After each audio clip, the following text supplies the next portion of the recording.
Okay, hi, good afternoon, everybody. Thank you for joining us today. This is day 2 of Seaquaria Ocean Education Science Odyssey campaign this year. And today's theme is algae. So we are going to be learning about the amazing algae that's all around us here on the west coast of Canada. And I know there's a little bit of discrepancy between algae versus seaweeds.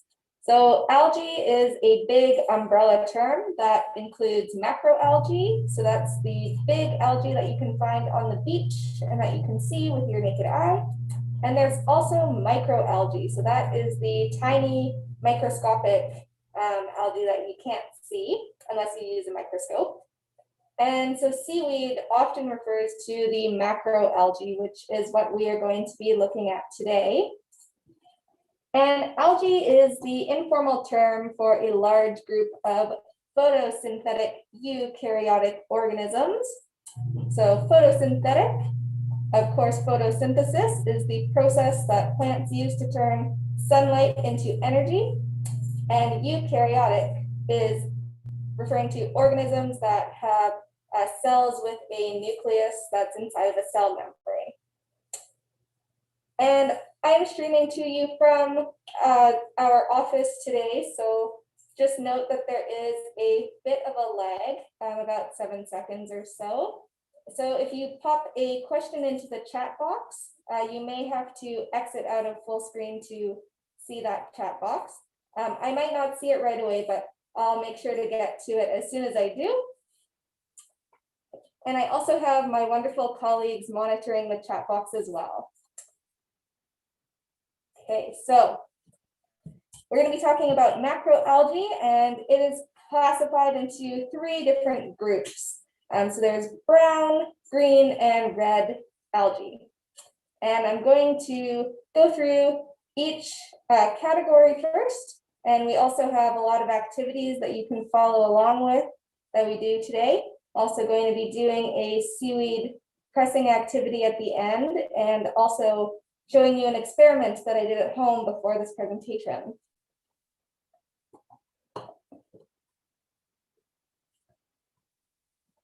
So I'm going to just start off with our first activity. I'm going to introduce a mystery plant. And this mystery plant, we are hoping that after you tune into the presentation today, you'll be able to identify that particular plant. So if you're not familiar with the scientific method, we start off with a problem or a question, and that is, what is this plant here? So this is our mystery plant of the day. And the next step will be to gather information. And we're going to make a hypothesis about, is this mystery plant a seaweed or is it a land plant? And we're going to figure out how we can determine what it is. This mystery plant will also be available to look at on our website and on our Instagram as well if you want to take another look.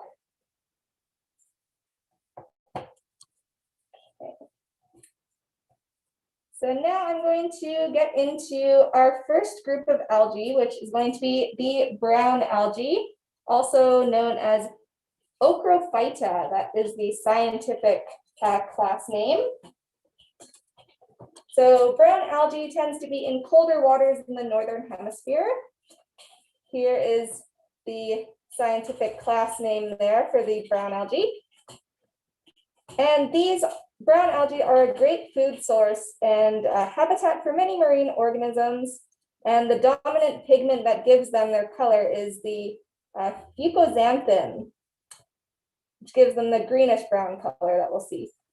Common brown algae includes bull kelp, giant kelp, sargassum, which we'll see in just a second, rockweed, and also sea cauliflower.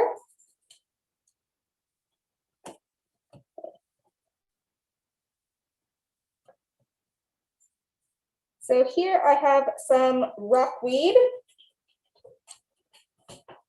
Okay, rockweed is One of the most common seaweeds we can find on our coast. You can find it attached to rocks all throughout the intertidal zone.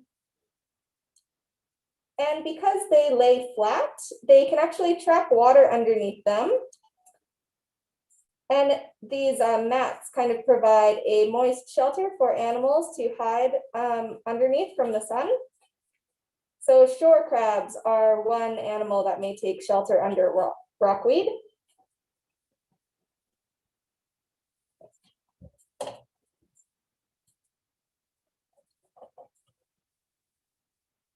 And then I'm just going to move my camera over so that we can see other seaweeds a little bit more clearly.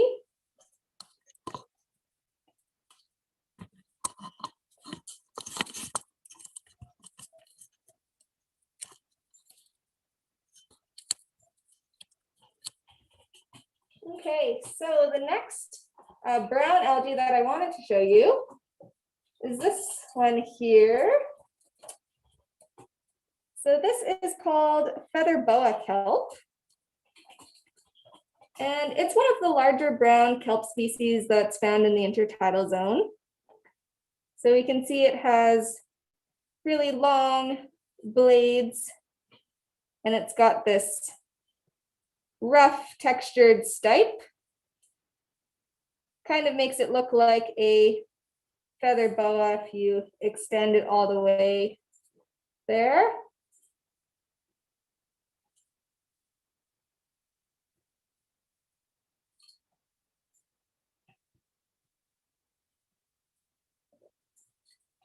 We also have some sargassum, which is also known as Japanese wireweed. You can see it up close here. So Japanese wireweed also has long, thin stipes with many of these tiny, dotted, small gas bladders. So these help the sargassum to float, and they can form really dense mats on the surface of water. They are an invasive or an introduced species. They came over in the ballasts of boats, and then they've now been naturalized, so many animals will actually cling to the sargassum, hang out on it. And it also provides a spawning substrate for herring, which are an important forage fish.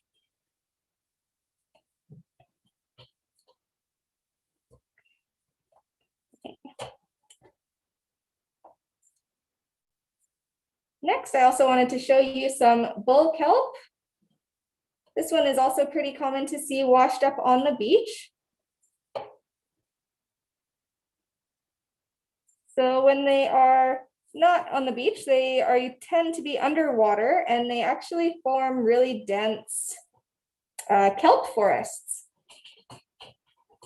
And kelp forests are really important because they serve as a habitat and also hunting grounds for many animals like sea otters and seals, but also as nurseries for baby animals to grow in.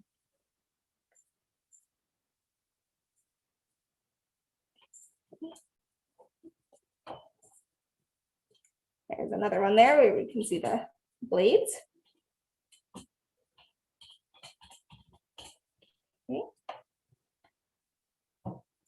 And then one more brown algae just to show you here. We have this laminaria species, which is another type of brown algae or kelp. And you can see this has a really defined holdfast here. We are going to learn about the structural differences between algae and other plants in just a moment. Okay. The last brown algae species that I have to show right away is this one here. Now this one is called sugar kelp.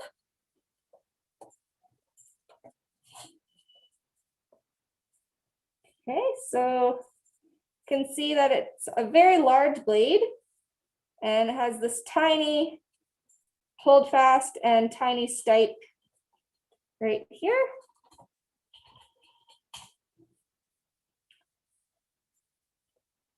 And it has 2 ribs going up the blade. So this species of kelp is actually harvested. Many seaweed farmers harvest this kelp and grow it. There is one seaweed farm up in Sydney, I believe, that is harvesting sugar kelp.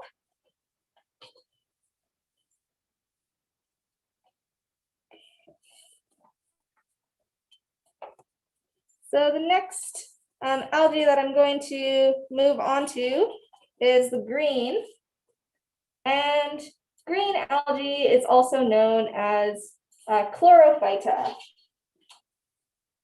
So the dominant pigment in chlorophyta is chlorophyll, which gives them their green color. And common green algae include sea lettuce, sea moss, sea hare, sea staghorn. Sea lettuce is a really common one to see. So it doesn't look as floaty when it's out of water, but it usually floats in tufts. And then similar to the rockweed, it will lay flat and provide shelter for animals that live in the intertidal zone when it's a low tide. And sea lettuce thrives in areas with high nutrient levels. So if there is an excess amount of nutrients, you might get some seaweed lettuce algal blooms happening. And this is also a very popular seaweed for animals to snack on as well. So now I have a question for you, the audience. Are all plants in the marine environment algae? Maybe pop your guesses in the chat for just a second and we'll see what everybody thinks.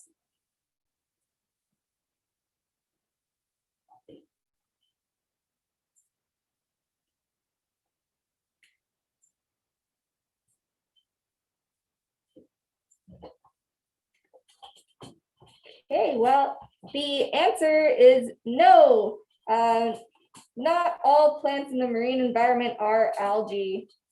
So there are a few species of land plants that have readapted to be living in salt water. So examples include sea asparagus, eelgrass, and surfgrass. I have some surfgrass here. So surfgrass has long, narrow blades with rhizomes anchoring the blades on the substrate. So we've got this substrate here. And there's fine hair-like roots that are helping the surfgrass to stay secured to the substrate here.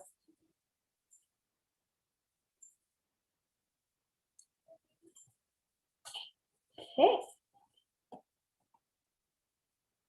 Oh. And then we also have some eelgrass. So I know that these two marine vascular plants look fairly similar, although eelgrass is a perennial plant that has roots rather than hold fast, similar to the surfgrass there. And eelgrass meadows are a really important ecosystem that hosts a diverse set of animals. So many animals will rear their young in the eelgrass meadow. A good way to tell the difference between eelgrass and surfgrass is the size of the blades or the leaves. These are much larger than the surfgrass. And they are in less hectic waters generally. So the habitat and the size of the leaves are a good way to tell the difference. And I included these right after the green algae, the sea lettuce, because they both demonstrate the chlorophyll pigment. Okay. So now I'm going to move on to the red algae, aka the rhodophyta. So we're going to move on to the red algae now. This is the largest phyla of algae. There's about 7,000 recognized species, probably more than that. And 5% of the red algae can be found in freshwater environments as well. And the phycoerythrin is the pigment that gives them the red color. But sometimes the red algae can be greenish or yellow or brown, which makes them really hard to identify.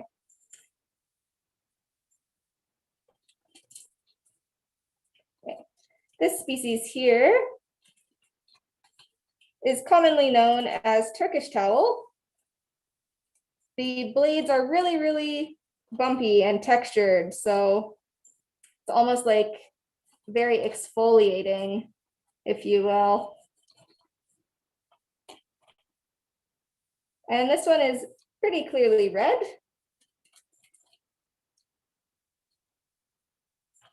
Although this next one here is iridescent seaweed, and it almost looks more brown.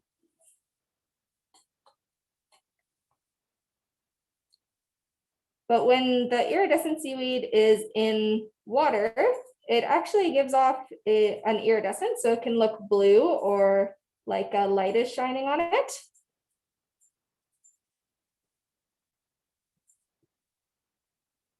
And so red algae also stores starch, which can be digested by humans.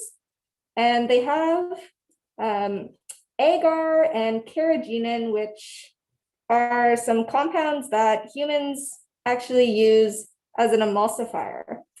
So that means they use it to make two liquids that don't usually mix well to mix.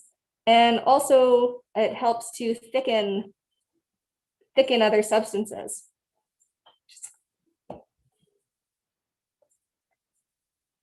And I'll talk more about that in just a second when I discuss the experiment that I did at home. I just wanted to show you one more red algae while we're on the topic here.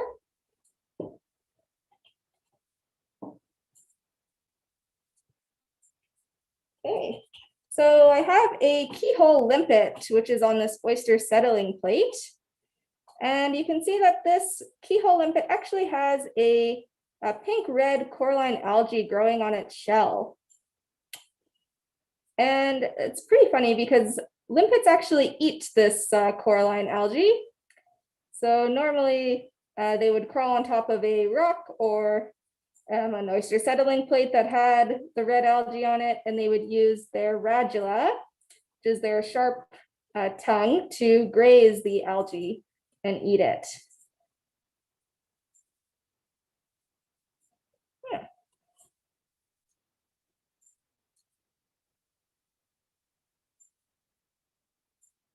So a lot of the algae that we've seen today can be found in the low and mid intertidal zone, as well as in the lower intertidal zone. And of course, it's really important where species exist in the intertidal zone, because different areas, the upper, mid, and lower, have different amounts of the elements being exposed to them. So for example, in the mid intertidal zone, there is a lot of wave impact. So animals and algae in this zone need to be able to hold on tight, or they might get washed away. And then of course, in the high intertidal zone, there is not a lot of water for longer periods of time. So the animals and the plants need to be able to not dry out while they are in the upper intertidal zone. So animals you can find there include barnacles and mussels. because they are able to keep moisture inside of their shells by closing their shells up tight when it's a low tide.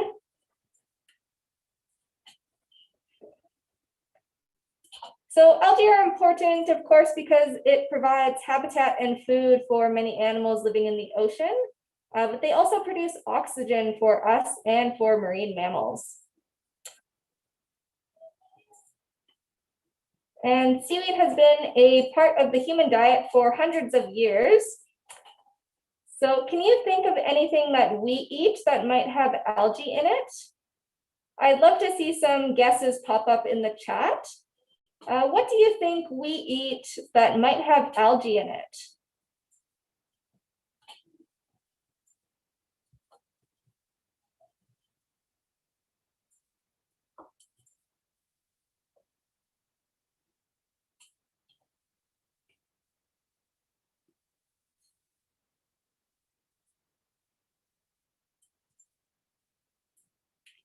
I have a couple examples that I can show you.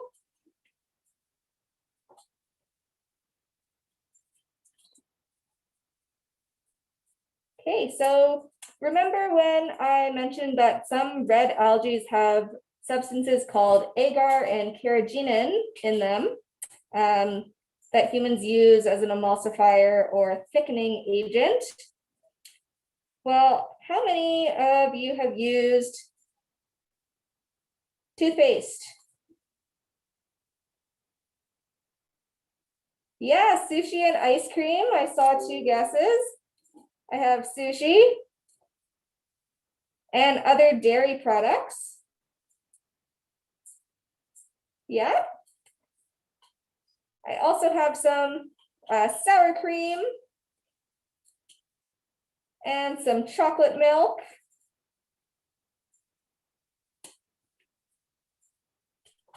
Some Jell-O.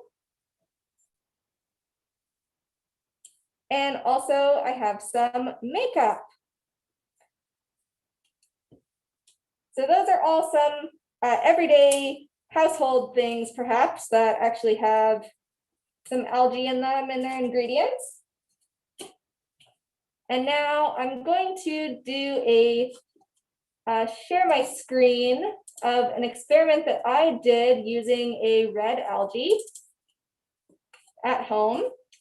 So bear with me while I do this.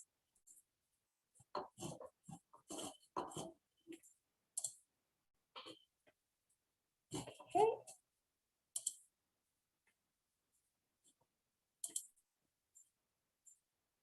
Okay, so I hope everybody can see this video popping up here.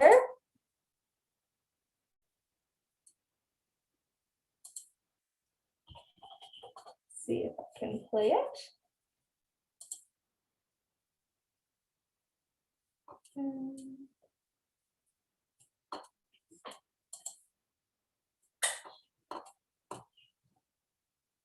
Maybe if I do this.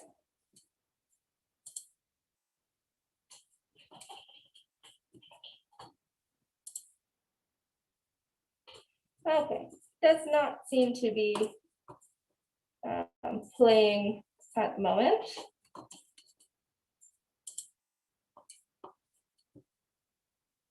Let's see if I can start playing it before I share my screen.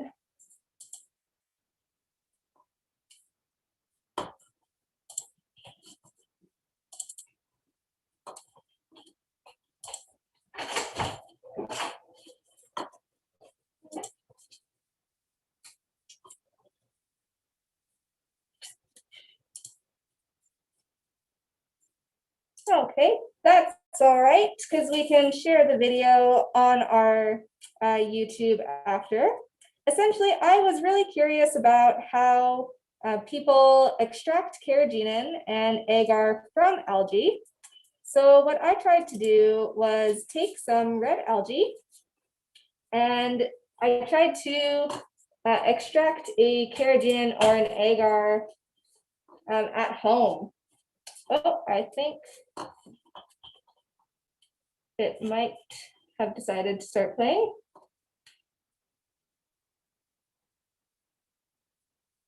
That's okay. So I used a red algae that's commonly called sea succulent. And it kind of looks like noodles. Oh, my colleague has made the video start to work. Okay, thank you. There we go. Okay.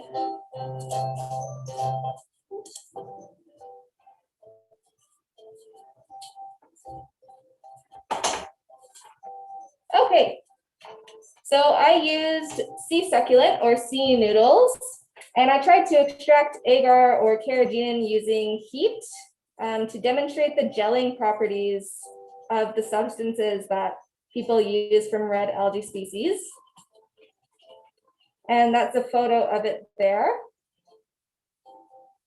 So first I washed the algae to get rid of any extra debris.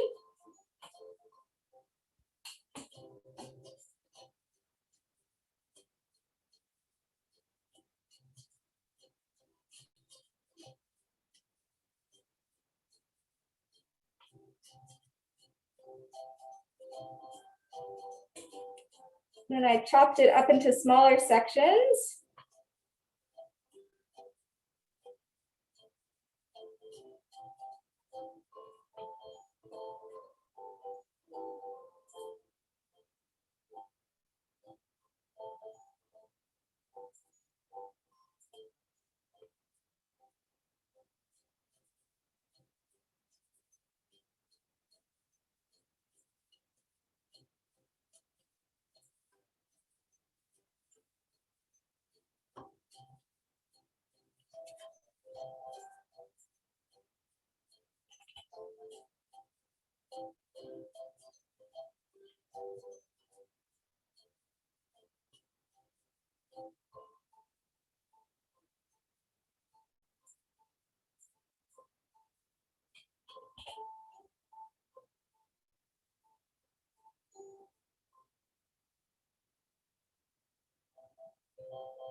So already, as we were boiling the seaweed, we could see a chemical change. The red algae became more green colored.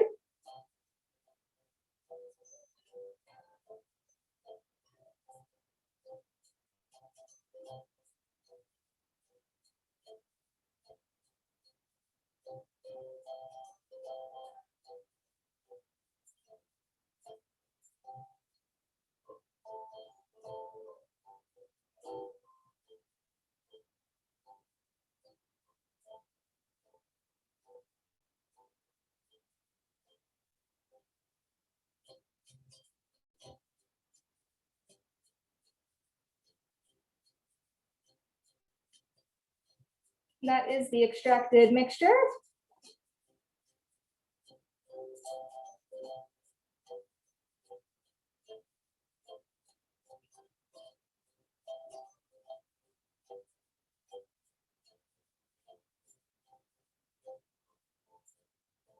Okay, left it in a pan to cool and set.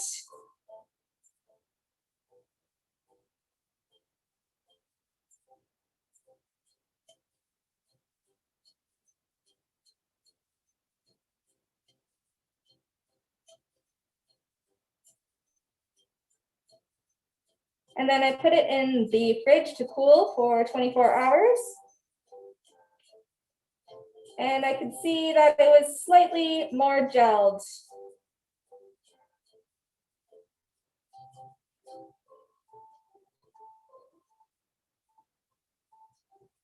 So I'm not actually sure what this extracted mixture is. We would have to conduct a chemical analysis to figure it out.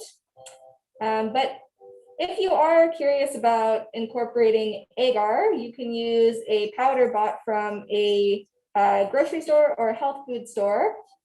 And there are tons of recipes online that you can use as guidance.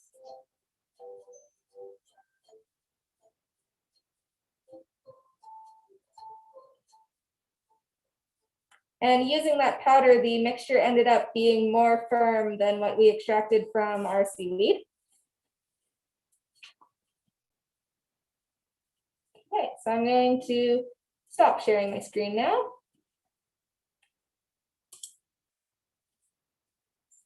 Okay.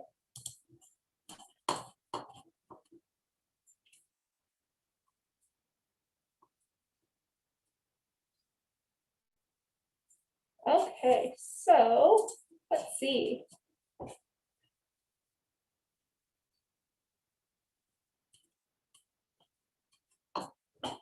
So part of that experiment was I was curious if I could get the gelling substance from a red algae just at home. And I think it was mildly successful in that I did get a somewhat gelled substance. However, it's not to the degree that an industry level extraction would be. But it was fun nonetheless. And now I'm going to quickly switch gears so that we can learn about the structural differences between kelp and a vascular plant. So it can help you gather evidence for what you think the mystery plant is that I showed you before. Okay, so in the activity pack that we provided, we have a computer version of this diagram here. So we've got kelp and a vascular plant. Okay, so vascular plants, these are land plants. And they are vascular because they have a tissue that moves water and minerals throughout the plant. So we've got a roots and shoots system. Okay.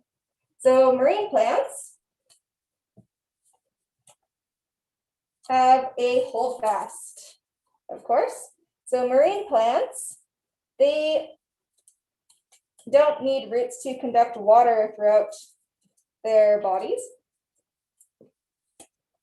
Okay, but they do need an anchor, otherwise they will get blown away. Okay, so we will pop roots over on our vascular plant here. Okay. And then of course, kelp has a stipe. So marine plants like kelp, they don't have a stem. The stem moves nutrients throughout a vascular plant, but stipes are more for structural support for the kelp blades, which we will learn about. Okay, so stipe versus a stem.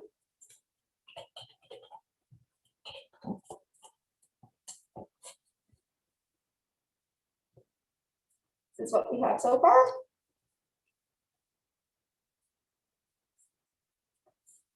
And then of course, a blade. So the blade of a kelp and the leaf of a land plant are very similar. They are both used for photosynthesis.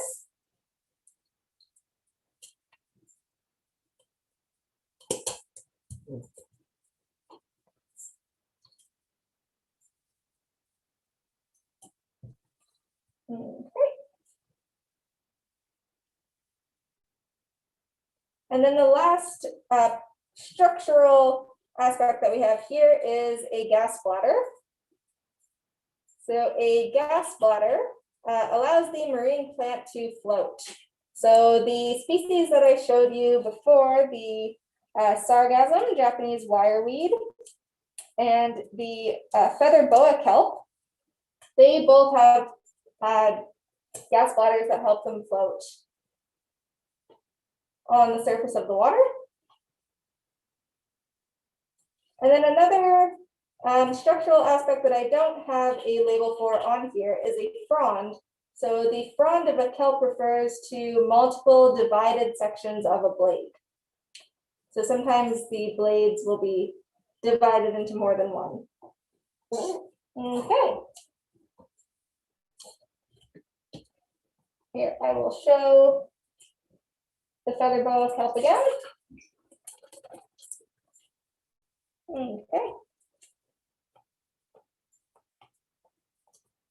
So we can see the gas bladders on here very well.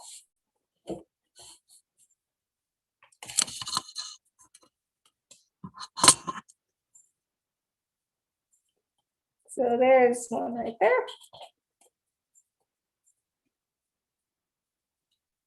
Okay. And then of course the gas bladder on the sargassum is much smaller, but you can see tiny ones there.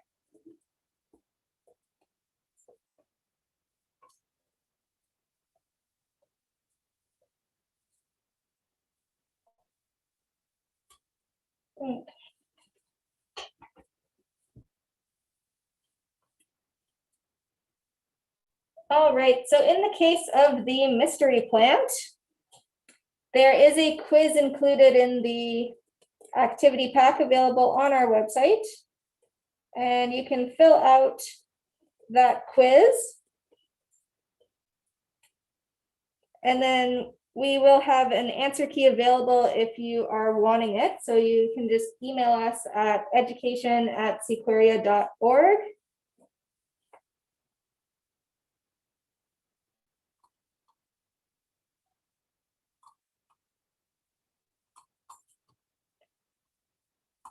And then the last activity that we have today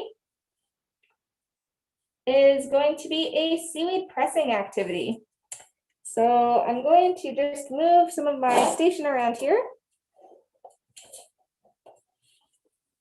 To get set up for that. So for a seaweed press, if you want to follow along, you may have collected seaweed on your own time. It's important to note that if you are going to collect some seaweed, make sure that it is already unattached on the beach, because you don't want to be picking seaweed. Of course, if you were on land, you wouldn't just go and pick flowers out of the ground from somebody's garden. So we want to make sure we're leaving the food and habitat for the animals that live in the intertidal zone.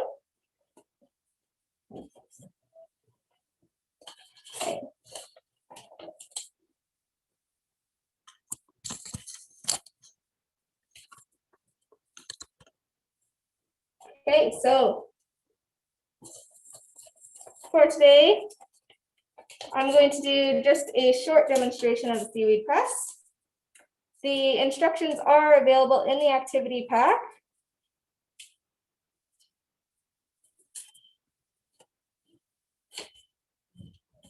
So I think that for today, I'm going to take some watercolor paper.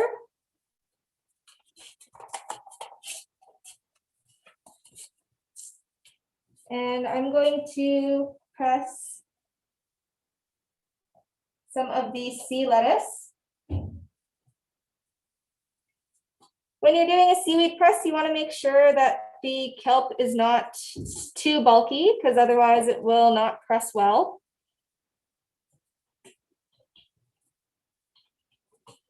Sometimes it can help if you have a paintbrush to fan out the finer pieces of the seaweed.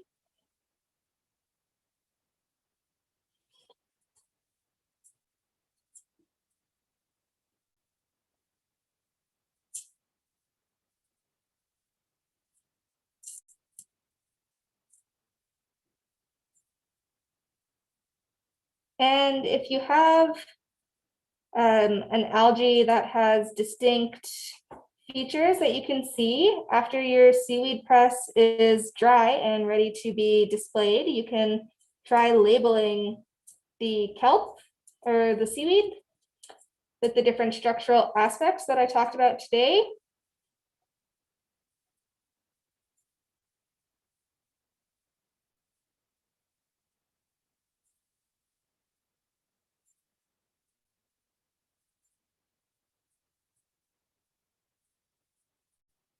Great.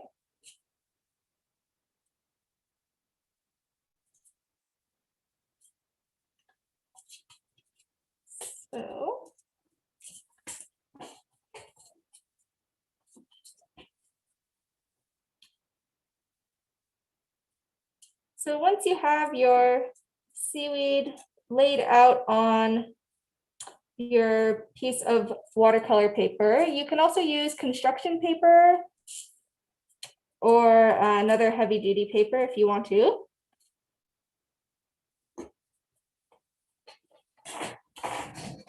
Okay, you want to lay a piece of mesh over top.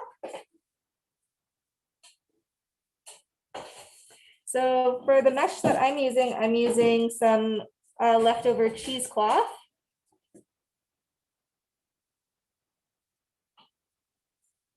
Okay.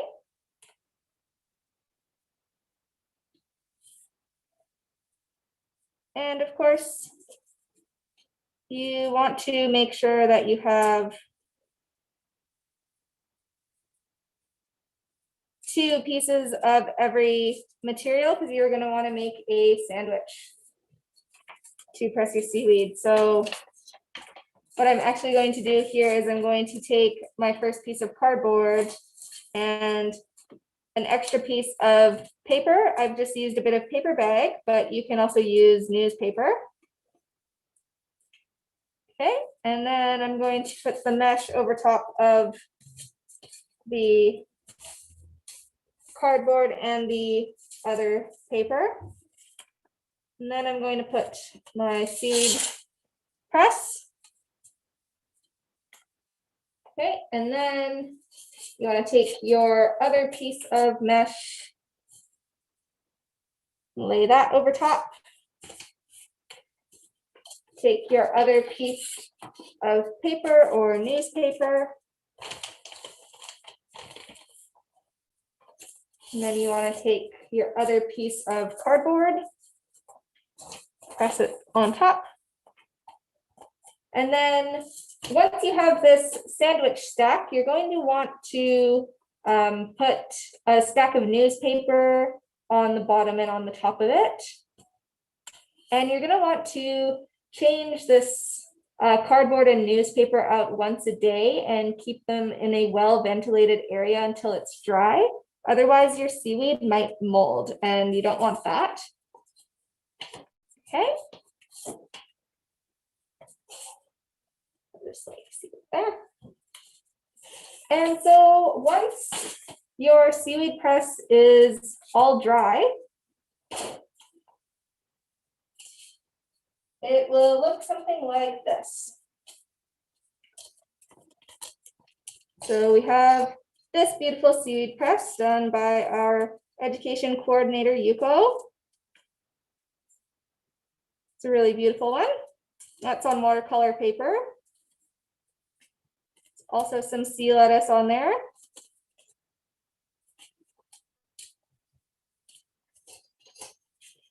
And then we have some more on just regular printer paper. And some more on some construction paper.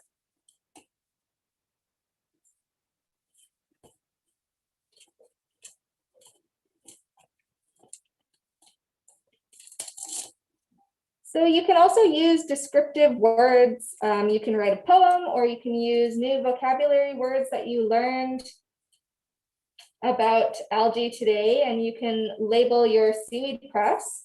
And then we invite you to share your artwork with your class if this is done in your classroom, or share it online, and you can send it to us because we would love to see it.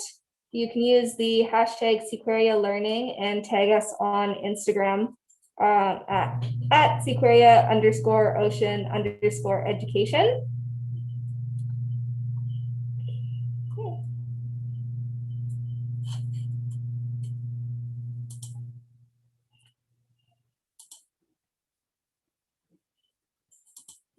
So we still have some time for questions. Let me see if there's any that popped up here. Okay. Oh. All right, so we do have some time left over for some questions, or if you want to see any of the seaweeds up close again, then just pop your request up in the chat. Or if you'd like me to go over the structural differences between algae and a land plant, again, I'm also happy to do that.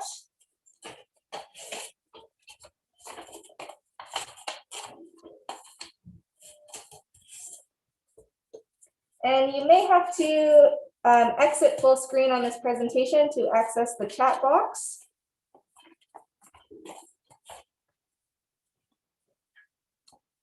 And before you leave today, we would love if you could fill out our survey form that popped up in the chat box. We would really appreciate your feedback. This is one of our first times ever doing a YouTube live stream presentation and program.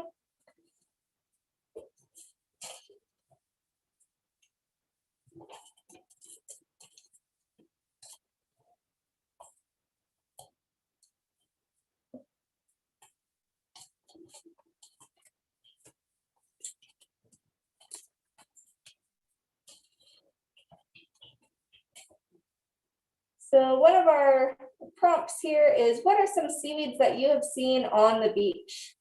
So if I showed a seaweed that you've seen on the beach before, then let us know with a thumbs up or by typing one that we didn't show today in the chat box.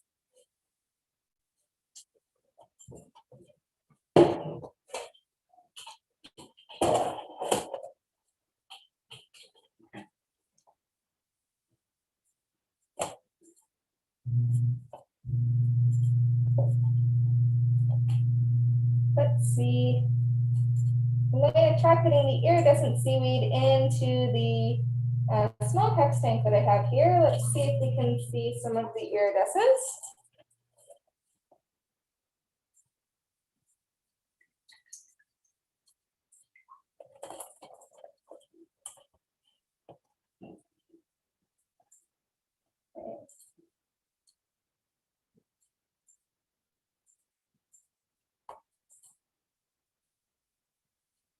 So the water got a little bit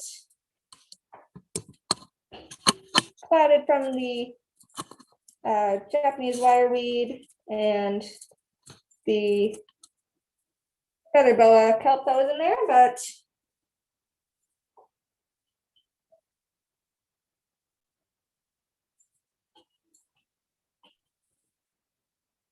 oh, there's also a barnacle molt in here.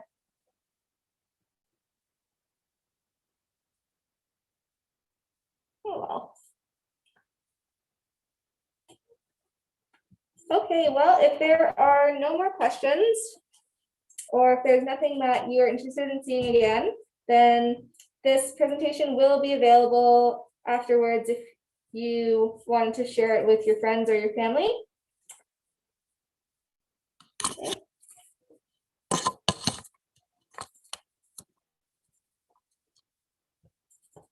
So thank you so much for joining me today for day 2 of Seaquaria Ocean Education Science Odyssey campaign, Amazing Algae Day.